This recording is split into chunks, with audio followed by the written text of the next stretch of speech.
Hey, it's Rory. In this episode, we're going to do the radiator in the 67 Mustang and hopefully get it out in the street, take it for a ride and shake it down and see how she runs. Now we're going to remove this radiator. I did get a new radiator. We're kind of on a crunch time with this since this customer needs a car back by Friday. So I did get a new radiator and it's an aluminum one. I'm not a fan of them, like I've said, but they do cool pretty good. So it should be cooling fine. So yeah, let's get to it.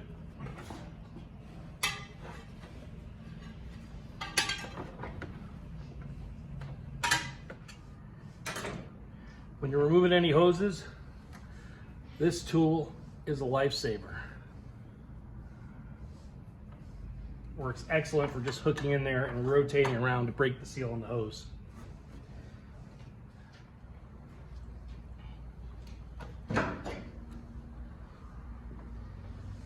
Let's see.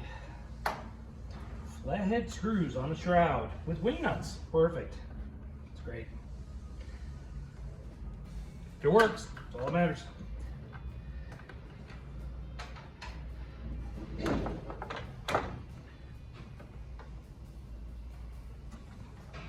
Also, only put the bolts on you can get to when you put a shroud on.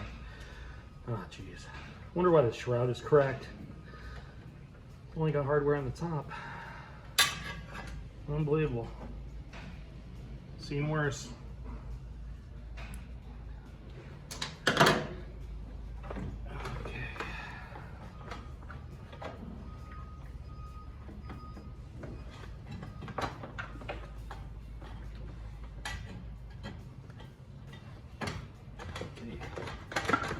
I'm gonna move that shroud back because we're gonna reuse that shroud.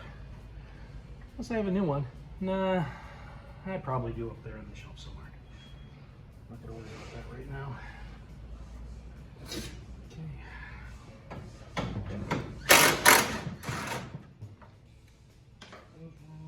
Get down there to the trans lines.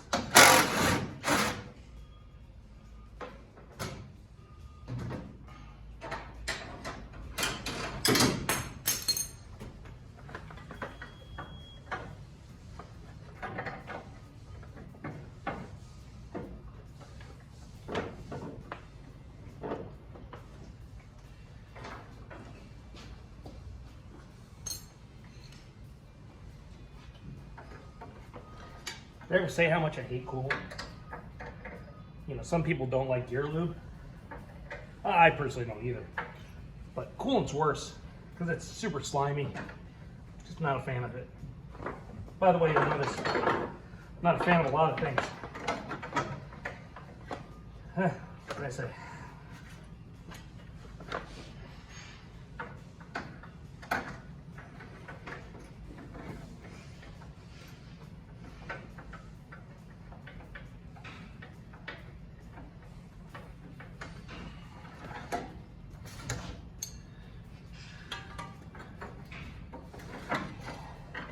Been doing this stuff a long time, so I've formed a lot of opinions over the years.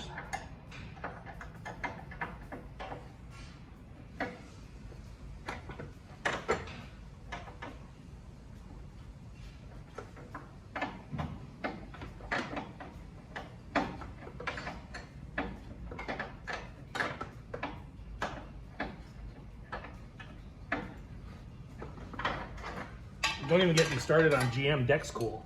That's the worst stuff ever made.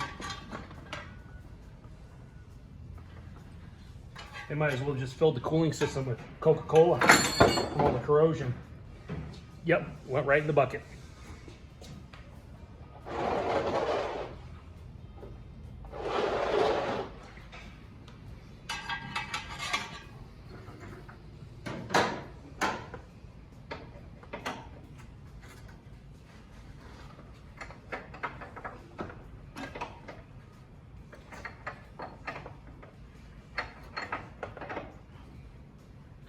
Oh yeah, I am disconnecting the transmission lines. I think I said that already.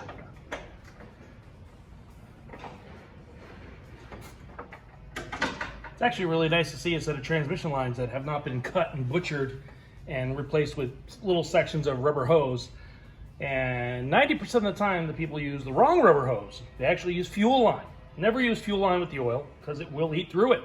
It'll definitely start seeping through it. They make proper transmission cooler hose. And you can also use power steering return hose too, but it's usually 3/8. Okay, those lines are out. Shroud is out of the way. And now time to get the lower radiator bolts out.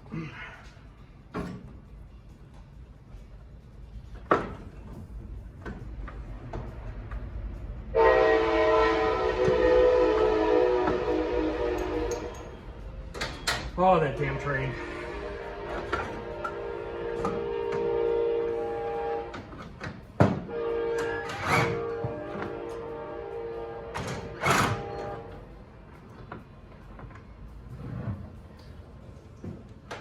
That's one thing nice about factory Chrysler radiators.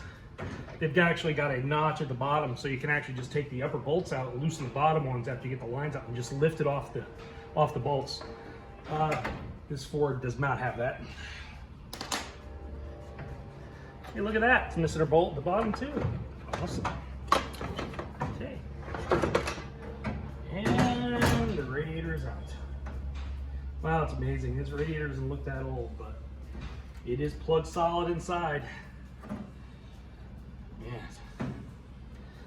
It's also not a high efficiency cord either. There's a large gap between these rows.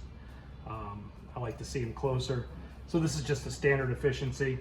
Some of these radiators you get at a parts store, which this is not a factory Ford one, this was a replacement one, actually even less efficient than the factory ones. There's even a wider space between these cores and less rows of fins here. And it's kind of weird. I actually had a problem with the Ford Econoline once, a second gen Econoline, and it would run hot. And the reason why was the radiator just didn't flow enough. It didn't have enough rows. I mean, it had less rows than the factory radiator by like, I think 15 rows or something. It was ridiculous. But yeah, so, okay, on to the next. Okay, we just swapped over the transmission cooler fittings to the new radiator. Like I said, it's aluminum. If you notice, it has a lot more rows compared to the original radiator. It has twice as many within the same, almost, not quite twice as many in the same amount of distance here.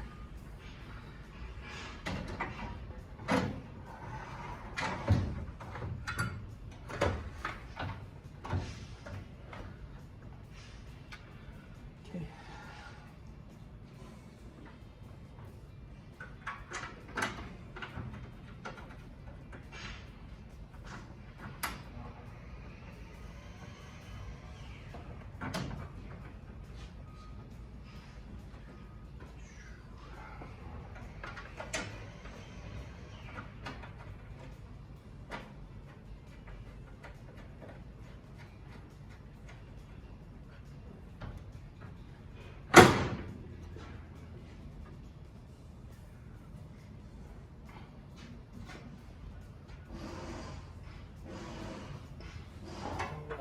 These bolts down below, they're not there before.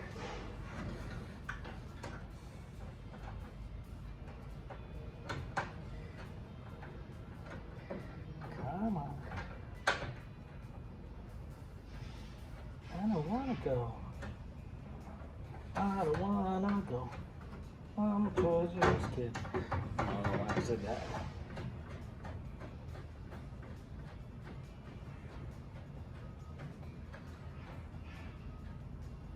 A little hot here today. Sweating.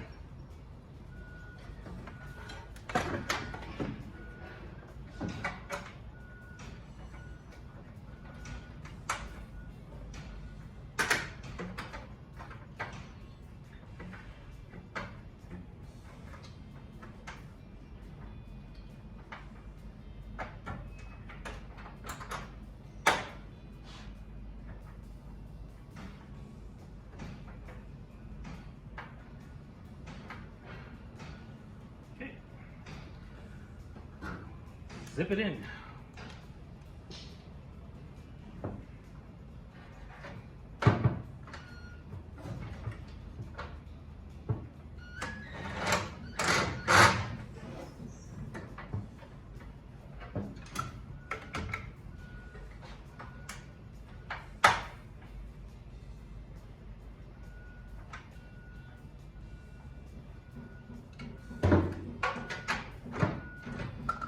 Okay, one just zipped in.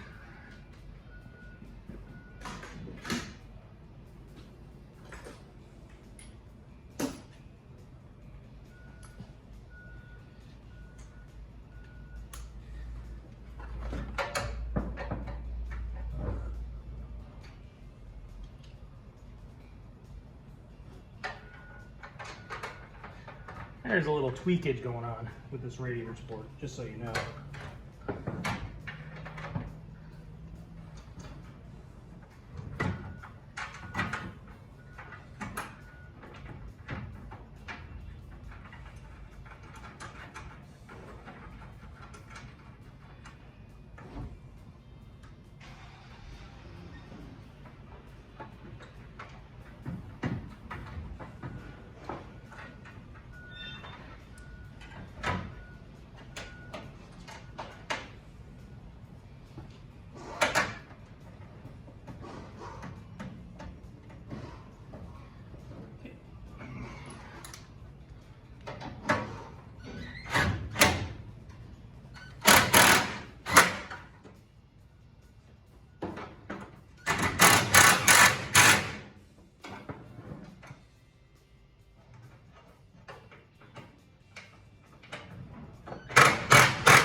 Bolted in.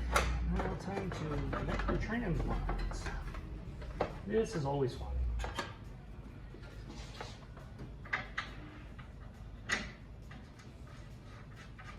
Ah, so nice with my one right now. I probably spoke too soon though.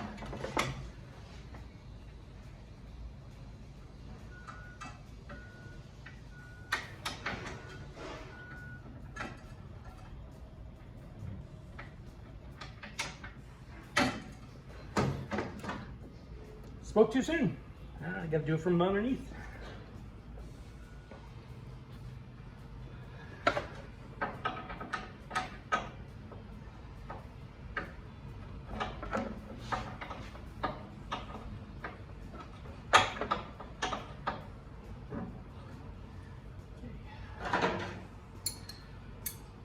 All these fittings go into the transmission. Transmission cooler on the radiator, that is. I want those spinning with the line. That's how you twist lines. Ugh.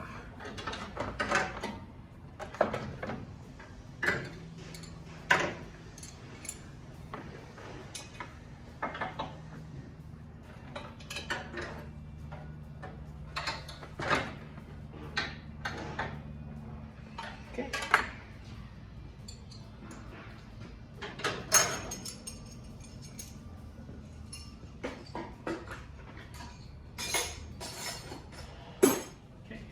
Hose is tight.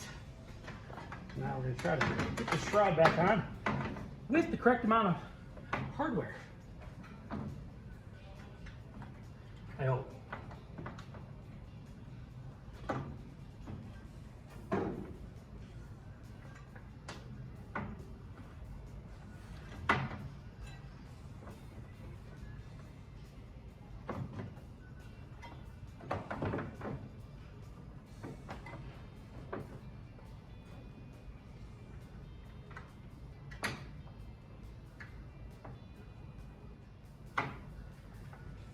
yeah, that's the other reason why I don't like aluminum radiators. Shrouds don't necessarily fit correctly.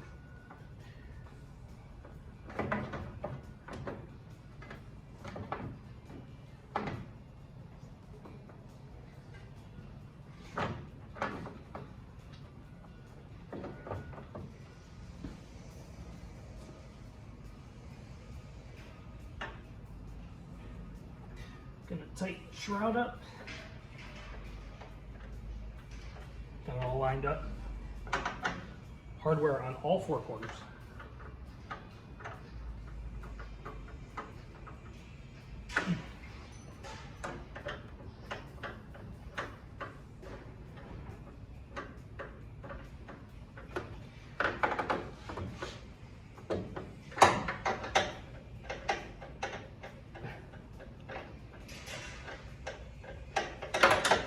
Okay, nice and tight. Fan clearance, you always want to make sure you got clearance with that fan. Make some funny noises. Usually I would replace this hose. I'm actually going to pull this hose off and make sure there's actually a thermostat in here. Oh, that's not the right size. There we go. Customer stated he did put a new thermostat in it, and it didn't fix the issue. So, let's see. Oh yeah, she got a thermostat in it. Okay. Oh, we got jelly. Yum. Okay. Well, we got a thermostat in it. So, I'll be able to tell if it's any good or not once we start getting this thing running. I'm going to trim this hose back. Yes, usually I would replace this hose. I sure as hell wanted to replace it.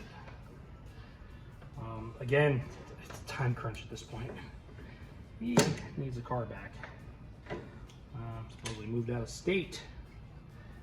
Everybody's leaving California. Nobody wants to be here anymore. You know what I say though? I'm not a fan of certain stuff here. Yeah, look at that, I'm bleeding. But there ain't no way in hell I'd go back to the cold of the Northeast. Not to say I don't miss it. I do miss it. I miss the people there. Again, bleeding. This happens all the time. I deal with California because can't beat this weather. Nothing like it.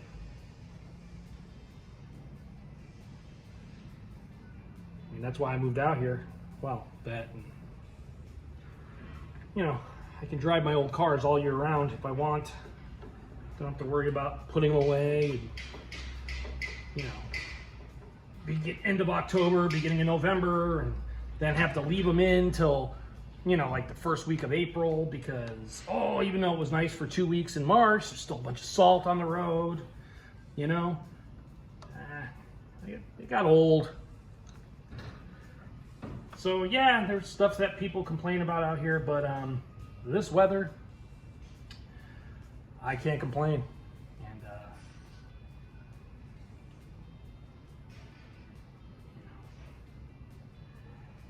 And yeah, people are still moving. They're still moving. Anywho, enough of that. Okay, got the hoses on, all tightened up. Lower hose is tight. Now basically just fill this thing up with coolant. Okay, so we're gonna fill the coolant up in this Mustang. So just wanted to say, always use distilled water. Don't use tap water. Tap water contains a bunch of minerals and everything, and it can wreak havoc on radiators, cooling systems, you know, the whole cooling system. Distilled water doesn't have all those minerals. They're distilled out, and it's much better for your cooling system. And it's so inexpensive. It's like $1 a gallon. And use coolant. Do not use Dexcool. I mean, that's my recommendation. I don't use Dexcool.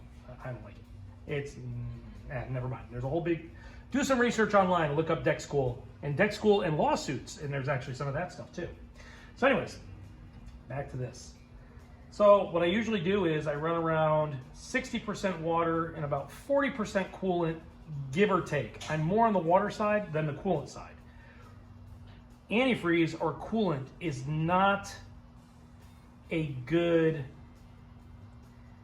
heat rejector, meaning water can reject heat a lot easier than coolant. So if you ran 100% coolant in your cooling system, you could actually overheat and run hot because it just can't reject the heat like water can. Water is great. Water rejects heat great. Problem is, cause corrosion, boiling point's lower, and if you're in the cold climate, where you guys get that weather below 32 degrees, unlike here, it'll freeze the block. Not good. So anyways, here we go, we're gonna fill this up. Let's start with the coolant first. Slowly go in. I actually have this breathing right now to bleeding air out.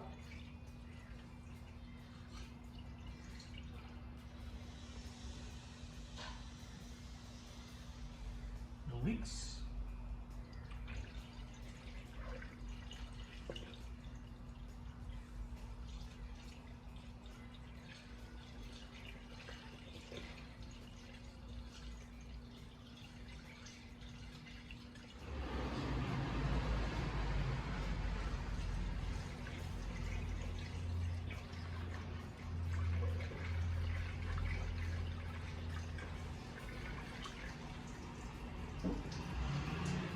I'm gonna get some movement.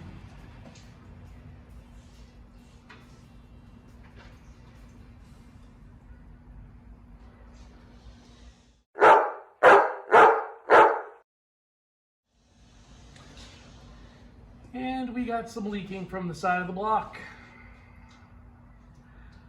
Rusty core plugs. Gotta put it up on the lift. Well, well. Nothing is ever easy. Stay tuned.